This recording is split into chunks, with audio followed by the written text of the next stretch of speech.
concept itself is stretching back to the 10th century or so, almost 6,000 years, because it has been part of the Vedic culture in India.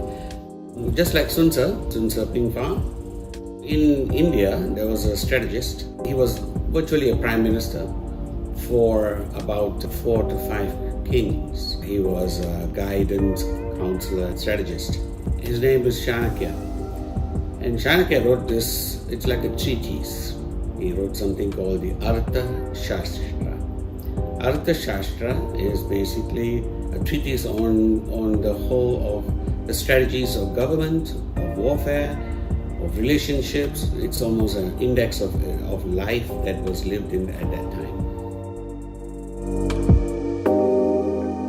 Sama is a very interesting word. In general, it means to be able to persuade, but in a gentler, in a more amicable fashion. So you might call it amicable persuasion. Nobility. That means it's not about deception. You don't use it as diplomacy per se, where you try to be nice for the sake of just winning that person over, and then your job is done. Whereas Sama talks about winning them over from their position to yours, but at the same time winning their hearts. The purpose of it is to convey your point in as pleasant a manner as possible, where you try to be gentle and kind and noble and present your idea. So that's called Sama. And it's not that Sama is a one-time effort. Sama indicates in the sense that you will keep on doing this for a certain period of time, but it has to be something that is reasonable by your own mechanism or your own understanding. So you say, okay, I've been doing this now for a week, or I've been doing it for 3 days. It could be just 3 hours, but then it depends on the time frame upon which you need this work done. Whatever that time frame is, you say, okay, I'm going to try Sama for this period of time. So if you've got 2 weeks, you can take, 3 days or 5 days. And if it doesn't work, then you progress to the second stage. The second stage, which is Dana. Dana is not about being purely aggressive. Again, it's misunderstood by many people because when it's depicted in history, it's shown as a threat. But I'm not excluding threats from part of being Dana. Definitely, you can. It is where you start, threatening gently. You start using stronger language. You can be, reasonably aggressive depending on the individual you're talking to. But you go from being nice to being firm and resolved. So the key to Dana is firm resolution. So you move in with a firm resolution. The key, again, remembering that we are going on this path to conviction. At no point do we want to lose the individual that you're dealing with. That is not an option in this strategy. If that individual gives up anywhere along the way and chooses to leave, that's his call. But on your part, you're not edging him out. Dana, where this firm, resolute approach comes into play, basically begins, and you ratchet it up. You begin, on a softer scale, and you slowly ratchet it up, to the point where you think you have reached your limit. So in some cases, some individuals, it's a hammering, right? A verbal hammering. This is not anything physical at any stage. It's all about verbal interaction. Verbal hammering is absolutely necessary, depending on the nature of the individual. See, the individual that you're dealing with can have different levels of sensitivity. You're not there to break that individual, and you cannot ever hammer somebody that you cannot empower. So if you don't have the ability to uplift someone, then you also do not have the authority or the right to hammer him. So the key here is when you hammer someone or when you scold someone, you use everything, because you started with cajoling, right, in a placating manner, and moved on into this more firm, resolute approach. And even necessary, you have to have displays of anger to show how resolute you are, because a person needs to know that you are absolutely determined to convey this message. He must be very clear that there cannot be, at any point in these 4 steps, there cannot be a vagueness about it. It has to clearly move from Sama to dana. At dana, you are like this, in his face. So, but you get this slowly. You don't get into dana just like that in a second. You ratchet it, you ratchet it, you ratchet it until you reach your limit. Then you go to Beda. Beda is the third situation, and that's where you call for an arbitrator. Now, the better word would be adjudicator, because an arbitrator basically comes in to solve the situation regardless of whichever way morality lies or whichever way the ethics lie. Adjudicator is also morally, impelled to move in a particular direction. And it doesn't mean that a person must be in a higher status than you. It could be friends, it could be peers, it could be anyone that you trust to be neutral. And that's the key to Beda. In Beda, the person is neutral inherently.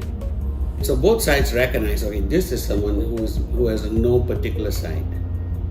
And therefore that becomes an acceptable solution.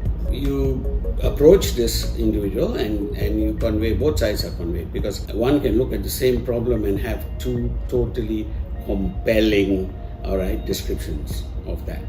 So they will both present to the adjudicator, right? And this individual will then, give his suggestions. It may not be a yes and no. It may be a compromise. It also could be, maybe broken down into parts. All right, and all of that is something that you must both agree upon when you reach the Beda stage. But then again, see, a Beda cannot solve the situation. He's not there to solve it for you, nor should he be an easy recourse.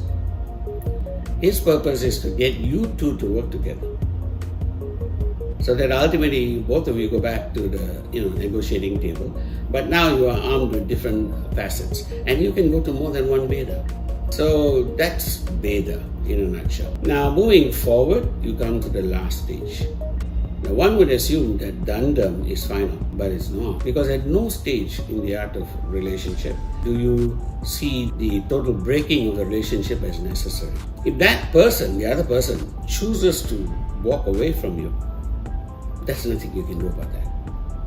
That's entirely their decision to make. But as long as a person is standing in front of you, your door must always be open. Dandam, in a sense, basically means to sever temporarily, always temporarily, but to sever the relationship, take a break from the relationship, so you both can have breathing space.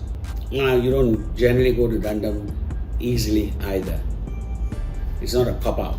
It's actually meant to be something that progressively leads to this point where you need to take a break. It's that break that you have in between, rounds in the boxing ring. You come out, you have a break, and you renew your conviction and everything, and go back in again. So Dandam, in a sense, is meant to give each other a break, but always with the door open. So Dandam basically means to take a break, and then the cycle starts again. So this process, this art of relationship management, has worked for me and continues to work for me. It is a very apt insight into human nature. As you progress along, you'll find that each of these stages actually have many, many different processes to it that you can employ, because each one has different facets, and everyone standing before you is different anyway. The process is something that changes as the person changes. For example, when you're dealing with a superior, you can't sever the relationship, but you can very clearly let him know that insofar as this particular phase of the relationship is concerned, you are basically taking a hiatus. So you just basically, we can talk, we can be civil, but I'm, totally not going to accept this. But we must have this path in mind as we're dealing with a relationship. Each one of us have to find our own way to apply. But it's actually simple. Always start off Sama, courteous, smiling, pleasant. Overall effect of Sama is that you're trying to win the person over without being deceptive. And that's the key, because this is based on genuine, sincere feelings. So you put your heart on your sleeve. This is not a tactic. Tactic is part of a strategy. You may not be convinced on your tactics, but you must be always convinced on your strategy. So the overall strategy of Samadana, Beda Dandam, is relationship management. Meaning, the purpose is to convince, alright? So conviction, that means you are on the process of trying to share your thoughts with those around you. All the 4 stages lead to the same conviction. The challenge is to remember that always, even in the last stage. Because this is not a process whereby a relationship is lost. It is a process by which a relationship is maintained and managed, if not actually improved upon. So that's the purpose of this philosophy, the art of management.